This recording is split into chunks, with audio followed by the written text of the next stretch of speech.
সংগঠক এবং এজ লেভেলের বিভিন্ন players, x players, umpires, scorers এবং যারা ক্রিকেটের সাথে বা বিভিন্ন অ্যাথলেটিক্সের সাথে বা সম্পৃক্ত সবাইকে শুভেচ্ছা অভিনন্দন। আমি আসিফ আকবর, পরিচালক বাংলাদেশ ক্রিকেট বোর্ড এবং চেয়ারম্যান এজ লেভেল। তো আমরা আসার পরে আমরা একটা বোর্ড মিটিং করেছি, আমি দুটো মিস করেছি দেশে বাইরে থাকার কারণে। তো আমাদের কাছে কিছু পরিষ্কার বার্তা আছে আপনাদের কাছে পৌঁছে দেওয়ার জন্য, যে আমরা আসলে কি ভাবছি আমাদের এজ লেভেল ক্রিকেট নিয়ে, যেহেতু আমার কাজ এজ লেভেল নিয়ে। এবং আমরা সবাই জানি একটা নরম মাটি গড়তে যেমন সুবিধা, শক্ত মাটিকে সেভাবে করা যায় না। তো সুতরাং এজ লেভেল দায়িত্ব অত্যন্ত গুরুত্বপূর্ণ। আর আমাদের আসান ইকবাল চৌধুরী সাহেব, যিনি টুর্নামেন্ট কমিটির চেয়ারম্যান আছেন, আমাদের চিনার ডিভিশন আরেকজন কাউন্সিলর এবং খুব প্রভাবশালী করেছেন। আমরা আপনার পক্ষ হয়ে কাজ করবো, কারণ এখানে অর্থনৈতিক ব্যাপারটা অনেক বড় কাজ করে স্পোর্টসে, কারণ এখানে সবাই আসলে সম্প্রদান কারকেই কাজ করে। তো যাই হোক, আমরা চিটাগাংয়ের দুজন কাউন্সিলর আমরা একটা বিষয় ঐক্যমত হয়েছে যে আমরা এজ লেভেল ক্রিকেট নিয়ে কোন রকম কার্পণ্য করবো না, ফ্যাসিলিটিস নিয়ে কোন রকম কার্পণ্য করবো না। এবং এখানে বিসিবি মিটিং এ বলা হয়েছে সামনে আসছে prime bank school cricket, academic cricket হবে। যেই আমরা কেন ভিজিট করছি এখানে, সেটা হচ্ছে আমরা দেখতে যাচ্ছি বেসরকারি উদ্যোগে মানে সব প্রণোদিত হয়ে যারা সরি আমাদের ডিভিশনাল কোচ মোহিন ভাই এখানে আছে, আমি পরিচয় ভুলে গেছি আমি। তো সব প্রণোদিত যারা একাডেমিগুলি চালান, এবং একাডেমিগুলো থেকে কিন্তু আসলে আমাদের জেলা ক্রীড়া সংস্থা, স্কুল কলেজগুলি বা যে টুর্নামেন্টগুলি হয় সেই ক্লাবগুলি প্লেয়ার পায়। অর্থাৎ যে প্লেয়াররা মাঠে আসে তারা কিন্তু কোনো ফ্যাসিলিটিস ছাড়াই এখানে আসে, তারা নিজ উদ্যোগে খেলে। তাদের জন্য সুযোগ সুবিধা বাড়ানো, তাদের স্কিলনেস বাড়ানো, তাদের নিউট্রিশন চেক করা, তাদের বছরে যেন তারা অনলি 2-3টা ম্যাচ খেলার জন্য শুধুমাত্র ক্রিকেটে না আসে, তারা যেন রাউন্ড বাংলাদেশ যেহেতু একটু বর্ষা প্রধান একটু দেশ, 4-5 মাস বৃষ্টি থাকে, সেক্ষেত্রে অন্তত 8টা মাস যেন আমাদের ক্রিকেটাররা মাঠে থাকতে পারে কোনো না কোনো ভাবে, হয় ওয়ার্ম আপ জিমের মাধ্যমে, নাহলে ইনডোর প্র্যাকটিসের মাধ্যমে। আর স্টেডিয়ামে টুর্নামেন্ট তো আছে। তো একটা খেলোয়াড় যদি 2-3টা ম্যাচ বছরে খেলে, তার মধ্যে যদি 12 ম্যাচ হয়ে যায়, তার কিন্তু একটু মেন্টালি সে একটু ডিমোরালাইজড হয়ে যায় এবং খেলাধুলার প্রতি উৎসাহ হারিয়ে ফেলে। এবং আমাদের মূল কাজ হচ্ছে এজ লেভেল 13 থেকে শুরু করে 19 পর্যন্ত যারা আছে তাদেরকে বিভিন্ন ভাগে বিভক্ত করে বিভিন্ন প্রক্রিয়া করে আমরা টুর্নামেন্টগুলো চালাবো। আমাদের নারী ক্রিকেটটা যেখানে খুব সম্ভাবনা, বাংলাদেশের খুব সম্ভাবনাময় জায়গায় চলে গেছে নারী ক্রিকেটটা। তো আমাদের পার্বত্য এলাকায় যেটা হয়, আমাদের এখানকার মানুষ একটু বেশি মাত্রায় ফিট, কারণ এখানে রিক্সা চলে না, সবাইকে হাঁটে, সবাই একটু পাহাড় বায়, ঢাল বায়, অর্থাৎ জন্ম থেকে একটা অটোমেটিক্যালি ফিটনেস চলে আসে এখানকার প্লেয়ারদের মধ্যে, যেটা খুবই পজিটিভ আমাদের ফিটনেসের জন্য। তো আমি যে বার্তা নিয়ে এসেছি সেটা হচ্ছে সারা দেশে যেই কর্মযোগ্য হবে এজ লেভেলের ক্রিকেট নিয়ে, তাদের সাথে অনেক কিছু সংশ্লিষ্ট আছে, সম্পৃক্ত আছে। যেমন গেম ডেভেলপমেন্ট আছে, কোচেসের নিযুক্তি আছে, কোচেসদের কোচিং, কোচেস তৈরি করা, আম্পায়ার্স যারা স্কোরার্স আছেন তাদেরকে ফ্যাসিলিটিস, গ্রাউন্ড ফ্যাসিলিটিস, লজিস্টিক, তারপর আমাদের মিডিয়াতে এগুলোর কাভারেজ, আমাদের তরুণ প্লেয়াররা যারা আসবে, এখানে কিশোর প্লেয়ার যারা আসবে তাদের ডেটাবেস তৈরি করা, যেন আমরা হারিয়ে না ফেলি। আমরা কিন্তু স্কোর বুক দেখে প্লেয়ার যাচাই বাছাই করার জন্য এখন আমরা আসিনি, আমরা এসেছি প্রকৃত ট্যালেন্ট হান করতে। যে ছেলেটা 10 রান করলো সেটাও খুব ভ্যালুয়েবল, তার খেলার ধরনটা কি। যে ছেলেটা পেস বোলিং করলো বা স্পিন বোলিং করলো বা মিডিয়াম পেস করলো বা সিম বোলিং করলো, তার ক্ষেত্রে সে কি ধরনের স্কিল ক্যারি করছে এবং তাকে ফার্নিশ করলে সে কতটুকু যেতে পারবে, সেই সম্ভাবনাগুলো যাচাই করার জন্য আমাদের কোচরা কাজ করবেন।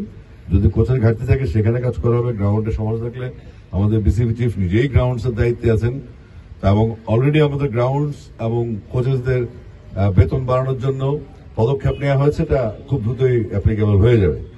পাশাপাশি আমাদের নারী ক্রিকেটের জন্য প্রচুর পরিমাণ সুযোগ আসছে।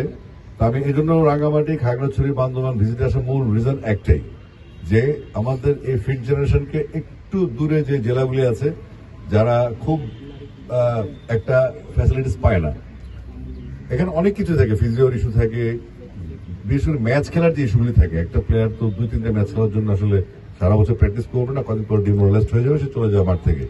সেটার এফেক্ট কোথায় পড়বে? ড্রাগে এবং কিশোর গ্যাং। তো আমরা চাই আমাদের বাচ্চাদের সাথে সাথে ওদের গার্ডিয়ানদেরকে মাঠময় করতে। তো সেক্ষেত্রে আমাদের আলোচনা যেভাবে হয়েছে আমি সেগুলো একটু তুলে ধরতে চাই। আমরা কোচেস,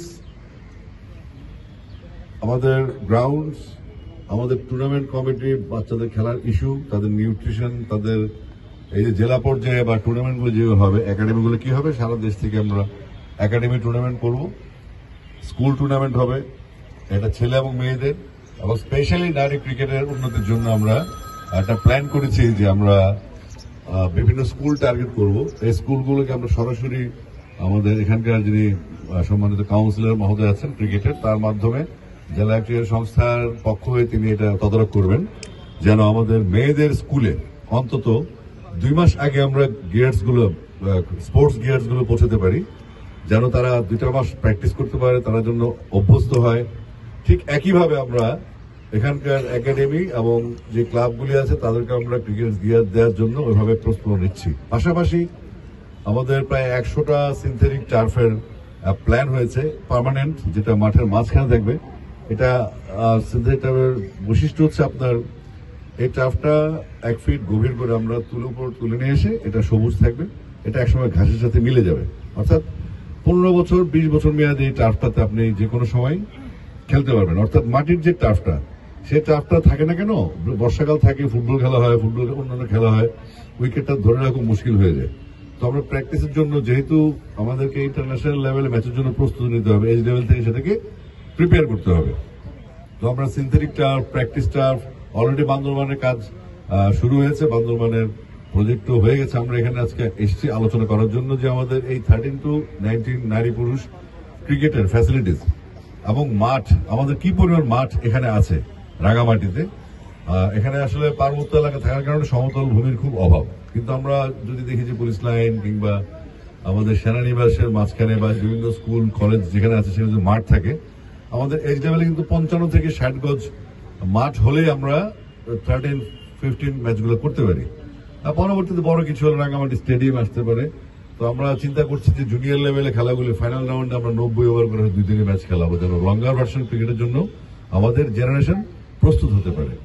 এবং সেখান থেকে আপনার ন্যাশনাল ক্রিকেট লিগ যেগুলো 4 দিনের ফার্স্ট ক্লাস ম্যাচগুলি হয়, বা আমাদের টুর্নামেন্টগুলো যেগুলো হবে, সেখান থেকে ট্যালেন্ট হান্ট করে এজ লেভেল হাইপার পারফরমেন্সে পৌঁছানোর জন্য যে তদারকি, যে নজরদারি যেগুলো প্রয়োজন, সেগুলো ব্যাপারে সিদ্ধান্ত হয়েছে। আমাদের আমিনুল ইসলাম বলবো, যিনি বিসিবি চিফ, তিনি এই সমস্ত কোর্সগুলো করে এসছেন এবং তার ভিশন খুব ক্লিয়ার।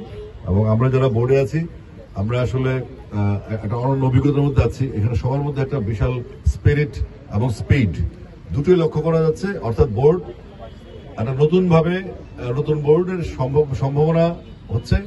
আমরা আন্তরিক, আমরা এই যে মাঠে আমি আসলাম, আমাদের গেম ডেভেলপমেন্টের যিনি আছেন তিনি ঢাকায় বসে মিটিং করছেন কিভাবে ফাইন্যান্স আনা যায়, তিনি কাজ করছেন হয়তো ফাইন্যান্স ডিরেক্টরের সাথে। এভাবে আমরা সবাই সমন্বয় করছি, লজিস্টিক্স, ফ্যাসিলিটিস, গ্রাউন্ড। তো রাঙামাটিতে আমি জানি না গ্রাস কাটার আছে কিনা এখানে। আচ্ছা, তাহলে এগুলো মানে চলে কিনা, এটা একটা ইস্যু আছে যে আপনার রোলার কি পরিমাণ আছে। তো এগুলো আমার শর্ট লিস্ট এটা দিতে হবে, যেটা এনএসসি থেকে আসার দরকার সেটা এনএসসি থেকে আসবে, আর যেটা বিসিবি প্রোভাইড করার দরকার সেটা বিসিবি প্রোভাইড করবে। কোনোভাবেই আমাদের 13 থেকে 19 যে ক্রিকেটার গুলো আছে তারা যেন ঝরে পড়ে না যায়, তারা যেন ডিমোরালাইজ না হয়, তারা যেন লক্ষ্যচ্যুত না হয়। আমরা যদি মাঠে আমাদের প্লেয়ারদের আনতে পারি, গার্ডিয়ানদের আনতে পারি, নিঃসন্দেহে আমাদের ক্রিকেট একটা শক্ত ভিত্তির উপর দেবে।